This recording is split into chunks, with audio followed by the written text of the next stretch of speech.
Hi guys, Stefan here again, and if you watched my last pickups video, my sort of Christmas gifts pickup thing, the two big gaming things that I received over the holiday were I finally got my hands on an original Xbox again. Haven't had one in the collection for such a long time.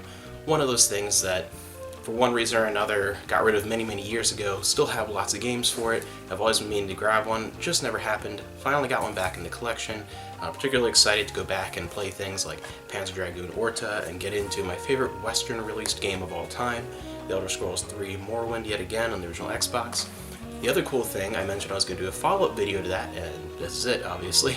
I got some Amazon gift cards that I immediately used for Dreamcast games, because why not? And finally those have all arrived, so I decided to do a little bit of a follow-up video here.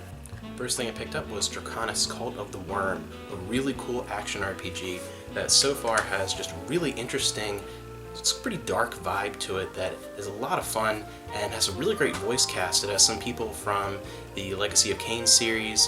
George Takei is actually in it, so really great cast. So far, what I've only played a little bit of it, just kind of testing it out. The gameplay feels really smooth, feels like a lot of fun. I think I'm really going to like this one. It's one I've never played before, obviously. That's pretty much for all of these. That's why I got them, specifically looking for things that I missed out originally on the Dreamcast. Another one I picked up was Alien Front Online. And despite the fact that online is right in the title, I mean, it would make you think that this is now just a defunct game and nothing but a coaster, but actually the online portion is only about 1/3 of the game. And I think there might actually be 1 or 2 fan servers or something like that still running for this game, but I don't know if I'll even bother with that, because the other 2/3 of the game are just great. It's a lot of great, fun arcade action, very colorful, very Sega of the time. It's something I remember playing in arcades. I think one time there's a laser tag place near us that had a really big arcade called the Laser Dome, which was really cool. And I think one of the places at the beach at one point had some machines for Alien Front Online.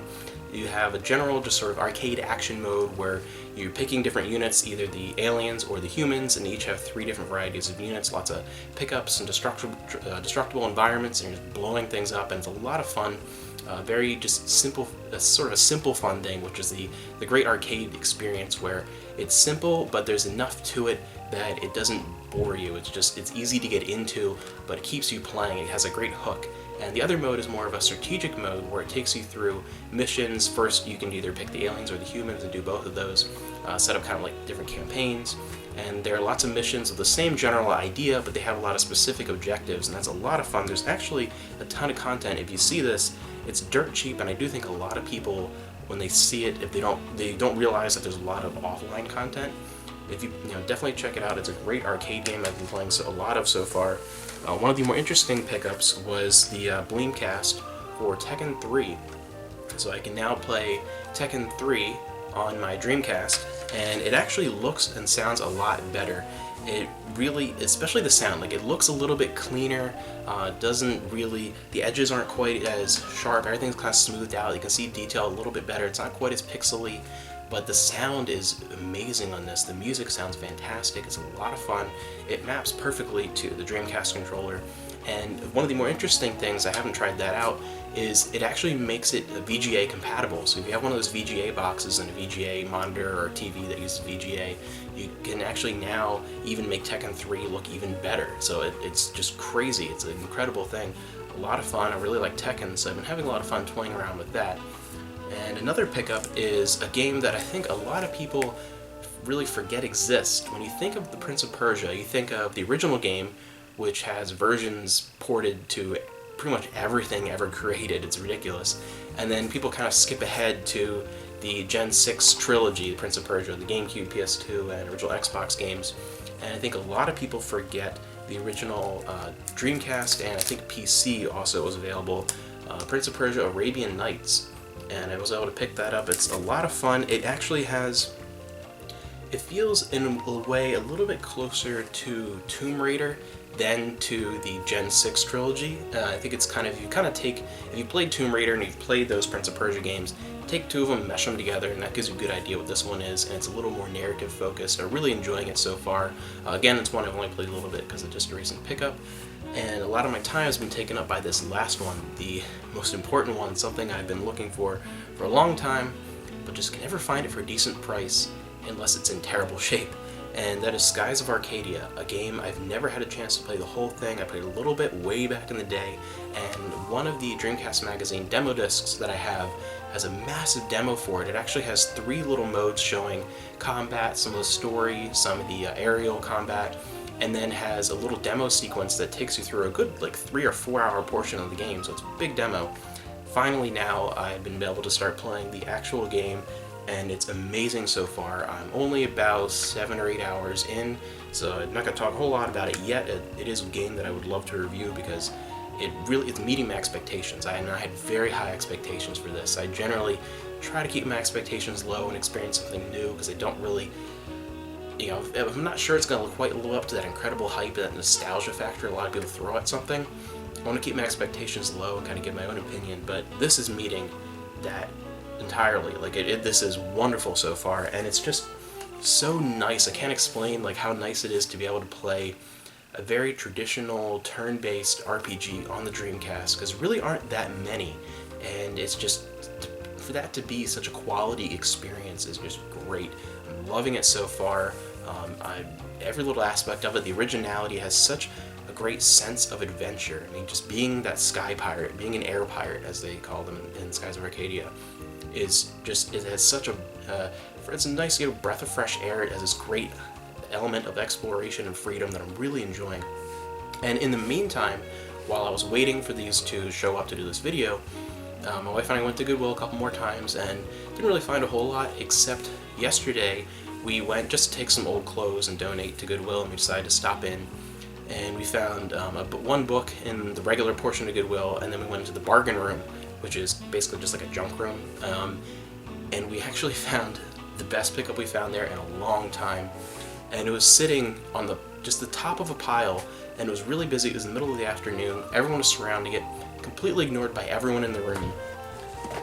The original Diablo, complete in box, in near perfect shape.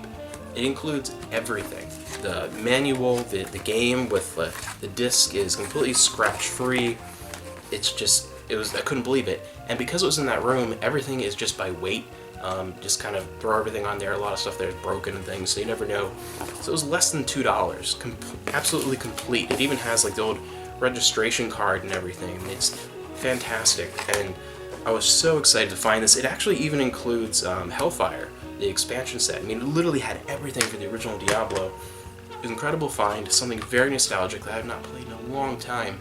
I actually played this on my old Power Mac, and this really brought me back to a time where, until I got my PS1 in Christmas in '97, I was purely a Mac and like DOS era PC guy. Like that's what I did. I wasn't really big into consoles, even though I had a couple. Didn't play them a whole lot, and it really wasn't until around '98 that I really heavily got into consoles and kind of left my PC and Mac behind. So this kind of brings me back to that era where that's what I would do, sit on that Power Mac and play Diablo and the original Warcraft, Warcraft 2, and just so much stuff from that time period. And just, it was such a great find because, I don't know, I miss stuff like this. Look at this manual, how thick that is. Like, it's amazing, everything that's in here.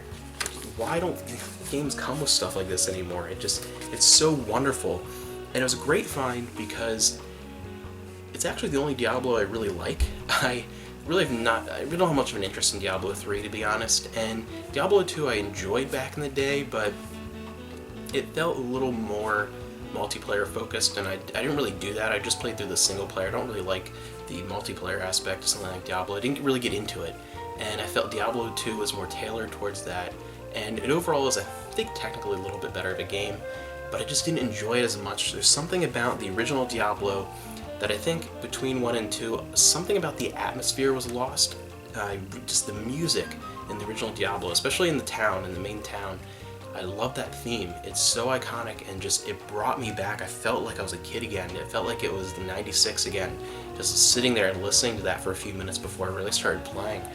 And it's just something about that atmosphere. It felt more haunting. It felt more lonely. It felt more kind of creepy and frightening, and just something about that atmosphere I think just didn't translate into sequels. I think the original just got it right and has a unique feel, and I just enjoy it more. So this to me was just a wonderful find. Less than $2. I mean, that's crazy. absolutely incredible. So these are my most recent pickups. I just wanted to come on up here and do the second part of that other pickups video. And have you guys found anything recently? Have you had any cool finds like Diablo at the Goodwill? Like I said, you'll never know what you're going to find in places like that. Most of the time you find nothing, but that 10% of the time or less that you find that hidden gem is well worth the effort.